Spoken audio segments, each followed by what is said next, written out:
There's an old story about Jean Claude Van Damme calling out Steven Seagal to a real fight after Steven was talking crap to him at Sylvester Stallone's house party. In the 90s, Jean Claude Van Damme and Steven Seagal were household names, both celebrated, dangerous-looking, and martial arts icons.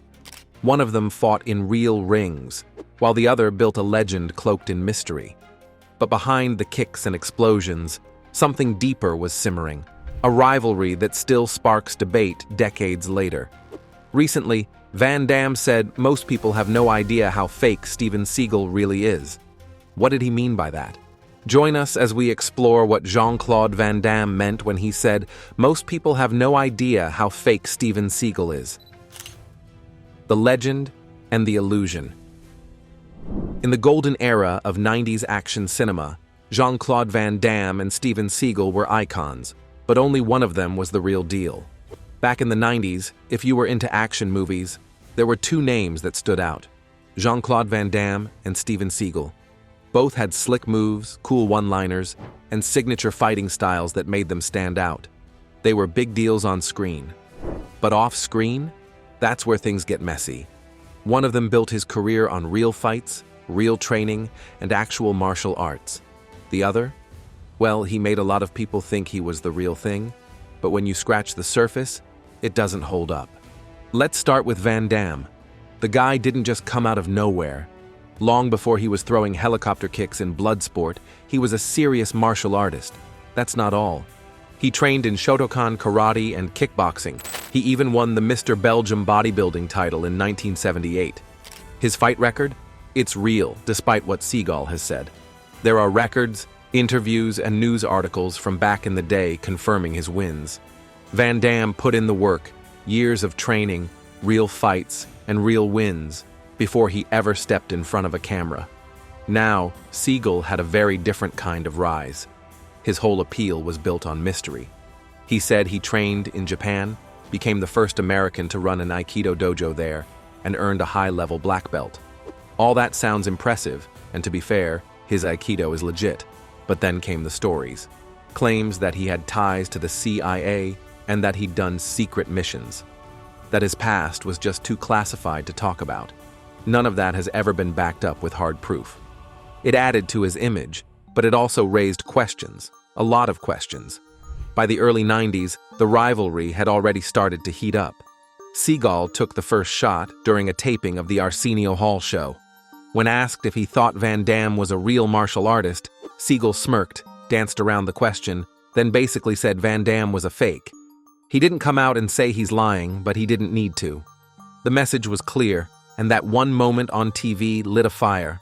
I just promised all my mentors that I was going to be a good boy. I think that that's a matter of opinion, that he was a champion anywhere. Van Damme didn't respond right away. For a while, he stayed quiet. But eventually, he fired back.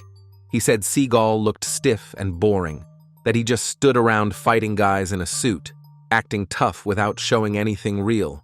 He never tried to match Seagal's insults with more insults, but he wasn't afraid to call out what he saw. The truth is, the tension between them wasn't just about movies. It was about respect.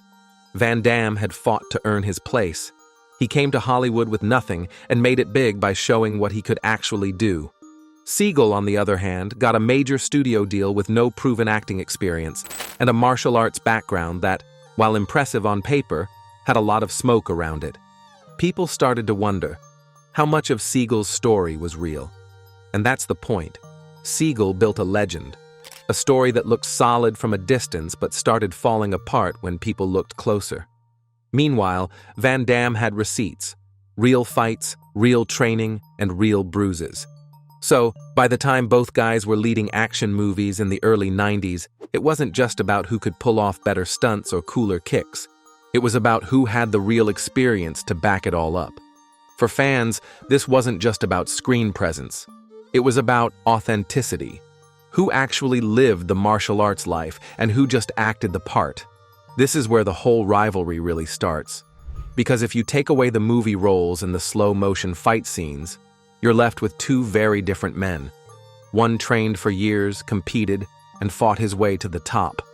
The other told stories, played the mysterious tough guy, and let rumors do the work. And even though Seagal always played it like he didn't care, he clearly did. He kept making little digs in interviews. He kept avoiding real talk about Van Damme's credentials. Meanwhile, Van Damme kept showing up. He kept working, kept fighting, on and off the screen. So, when you line them up side by side, Van Damme, the fighter, and Seagal, the storyteller, it becomes pretty clear. One of them was the legend, the other, more of an illusion, and that's just the start, as you'll see next. The fight that never happened. By the late 90s, Van Damme had had enough of Steven Seagal running his mouth. Years of comments, side-eyes, and interviews where Seagal brushed him off had built up. Then came the moment when Jean Claude decided to call his bluff, not once, but twice. It was 1997, and Sylvester Stallone was throwing a party at his place in Miami. This wasn't some quiet dinner with a few friends. It was one of those big Hollywood nights, the kind where legends show up. Van Damme was there, Seagal was there, and the former saw the perfect chance to settle things once and for all. Van Damme walked straight up to Seagal and told him, "Let's go." Not tomorrow, not in the ring, but right now in Stallone's backyard. Just the two of them. According to Stallone, Seagal didn't even think about it. He backed out and quietly left the house. The result was no fight, but Van Damme wasn't done. Later that night, the party moved to a nightclub. Jean Claude found him again and tried one more time, and the same thing happened. Seagal avoided him and bailed. Sylvester Stallone would later tell people that Van Damme was too strong, and Seagal knew it. That's why he didn't want any part of it. This wasn't some one-time moment either. There were real offers on the table. At one point, a fight promoter offered both of them $20 million to settle the score for real, inside a ring at the Mirage in Las Vegas. Van Damme said yes. He was ready to go. But again, Seagal walked away. Jean Claude even joked about how easy it would have been. He said his plan was simple. Just run around Seagal until the guy got tired, then finish the job. Van Damme was always in shape, always training. Meanwhile, Seagal had already started slowing down. That whole calm, unbothered act wasn't strategy. It was hiding what he couldn't do anymore. The thing is, when someone walks away once, maybe they're keeping the peace. Walk away twice, maybe they're just not interested. But when you turn down that much money and then act like you're the one who didn't need it, that's when people start to wonder what you're really afraid of. And it's not just Van Damme saying this. There are other stories, like what happened with Jean LaBelle. Now, LaBelle wasn't just any stuntman. He was one of the most respected martial artists in the business. People called him the godfather of grappling. Back in the early 90s, Seagal claimed no one could choke him out. He even bragged that he had a secret technique to break out of any hold. That was a big mistake. LaBelle called him on it, put him in a choke, and Seagal went out cold. Just like that. That story has been around for decades. LaBelle never made a big deal out of it, but others on set confirmed it. Seagal denied it ever happened, but the people who were there say otherwise. It's just one more example of what happens when the lights aren't staged and the fight isn't choreographed. Van Damme wasn't interested in fake bravado. He wanted to prove what was real. And from his side, it looked like Seagal didn't want that smoke. I think Steven Seagal has such a good presence. There's a rumor, okay, and he should lose some weight, which is not that difficult. And I think he's got lots of charisma. It wasn't about a fight anymore. It was about what that fight would have exposed. To Van Damme, the whole thing said everything you needed to know. Seagal had spent years building this image of a man who could handle anything. The quiet guy who didn't need to prove himself because he was just that good. But when it was time to back that up, he disappeared. Van Damme came up the hard way. He earned his roles by fighting, training, and showing what he could do. Seagal walked in with mystique, stories about training in Japan, whispers about the CIA, and tales that no one could really verify. When it came time to test it, though, all that talk fell apart. Van Damme didn't just want to beat him, he wanted the truth to come out. This wasn't about ego. It was about clearing up the difference between movie fighting and real fighting. The truth, as he saw it, was that Seagal didn't belong in the same conversation. No one's saying Seagal isn't trained. He really did earn a high-level black belt in Aikido. He really did open a dojo in Japan, but that's where the facts stop and the stories start. When faced with an actual challenge, especially from someone like Van Damme, he wouldn't show up. In the end, the fight never happened. Not in Miami, not in the nightclub, and not in Vegas. To a lot of people, that silence spoke louder than anything Seagal ever said in interviews. For Van Damme, it wasn't just about a missed fight. It was about someone hiding behind a costume. He showed up and called it out, but Seagal didn't answer. That's why, to this day, Van Damme still says most people have no idea how fake Seagal really is. The next chapter reveals even more shocking details. The real martial artist between the two. Let's stop dancing around it. At some point, you have to separate what's real from what's all for show. Jean Claude Van Damme and Steven Seagal both looked the part back in the day. They kicked, punched, and posed their way through dozens of action films. But being a martial artist isn't about what looks good in slow motion. It's about what you can actually do when there's no script. That's where Van Damme and Seagal start to head in very different directions. First, let's talk about Van Damme. His real-world impact is huge, especially when you look at who he inspired. Fighters like Conor McGregor, Nate Diaz, and Scott Adkins all say they looked up to Van Damme growing up. We're not talking about movie inspiration. They credit him with getting them interested in martial arts in the first place. That's not nothing. You don't hear MMA fighters name-dropping Seagal unless it's as a joke. Then there's Mortal Kombat. That game, one of the most iconic in fighting history, was originally meant to feature Van Damme. He didn't end up in it, but the entire character of Johnny Cage was based on him. His splits, his attitude, and his fighting style were Van Damme through and through. That kind of cultural footprint only happens when people actually believe you've got the skills. Speaking of skills, there's the story from Bloodsport. Van Damme knocked out a co-star for real while filming a scene. It wasn't planned, it wasn't CGI. The guy needed stitches, and they left it in the movie. Why? Because it looked real, because it was real. Van Damme wasn't just acting like he could fight. He could fight. Now compare that to Steven Seagal. Sure, he moved smoothly in the early films, and yes, he's a trained Aikido practitioner. He is a legitimate Aikido black belt. In fact, he was an instructor, one of the very first Americans to teach at a dojo in Japan. So Steven Seagal... Wow. He even ran a dojo in Japan, which is no small thing. But the problem with Seagal isn't what he did in the 70s or 80s. It's everything that came after, and everything he refused to do. Over the years, Seagal's image has slowly crumbled. Physically, he's changed a lot. He gained weight, his movement got stiffer, and his fight scenes started to feel like lazy parodies of his earlier work. At some point, it stopped being about martial arts and became more about standing still while stuntmen threw themselves at him. But it's not just the physical side. Seagal's reputation behind the scenes took some serious hits.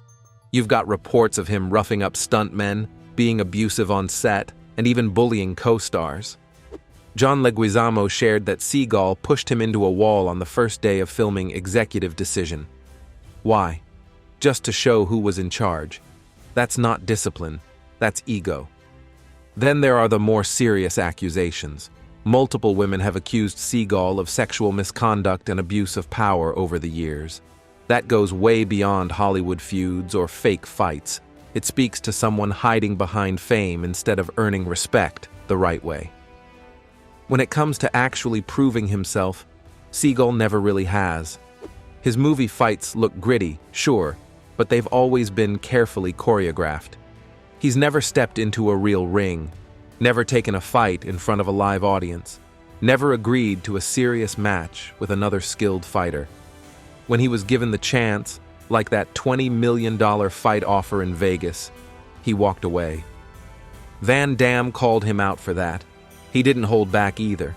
He said most people have no idea how fake Seagal really is.